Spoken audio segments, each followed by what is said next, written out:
When I started painting, I'm usually thinking about a very old-fashioned concept, which is this idea of horror vacui. I see a white canvas and I have to saturate it in some way. I have to mark it, I have to claim it.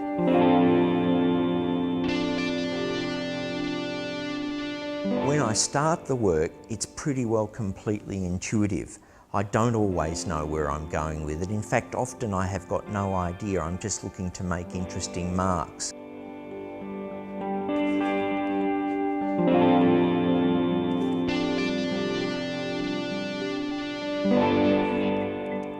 My show at Dominic Mersch Gallery is comprised of two quite distinct bodies of work.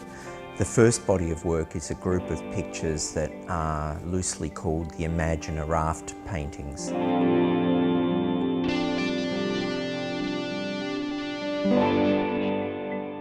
When I first came up with this idea, I happened to be walking down Gloucester Road in London, and I noticed this hard rubbish collection that was very neatly arranged on the sidewalk.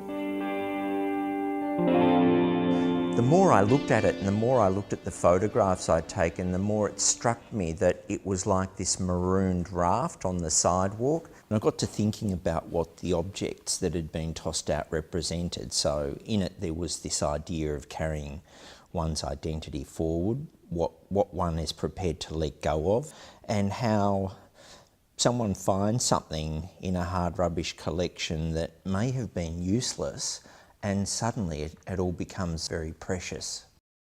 The works are in a sense an imagining, but they are actually based very strongly on a recording. And sometimes it's a real hit and run recording. It has to be done very quickly.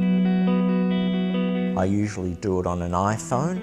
It's a little more than a happy snap, and that's what I start with. I've noticed people get a little disturbed when I'm photographing their hard rubbish. I have been challenged a couple of times, and that's been very interesting for me to have to explain myself.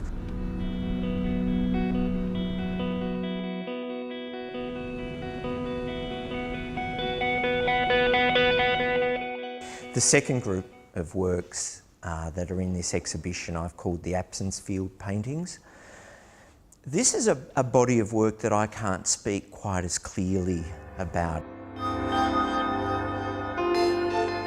There's no layering, there's no direct narrative, there's no visual premise that takes it directly into the real world. So unlike the hard rubbish paintings, these are another kind of imagining. The viewer, in a way, with these has to overwrite their own journey or their own preconceptions onto these fields. The two bodies of work in this show are really quite different. So how you balance that as an artist, what's making me think about things in a very abstract, felt, intuitive way, as opposed to making works that refer more to the real scene world. This is something I think interesting, it's mysterious, I don't quite understand why it's happening. Each camp, if you like, is quite formed at the moment, and I'm determined to play both.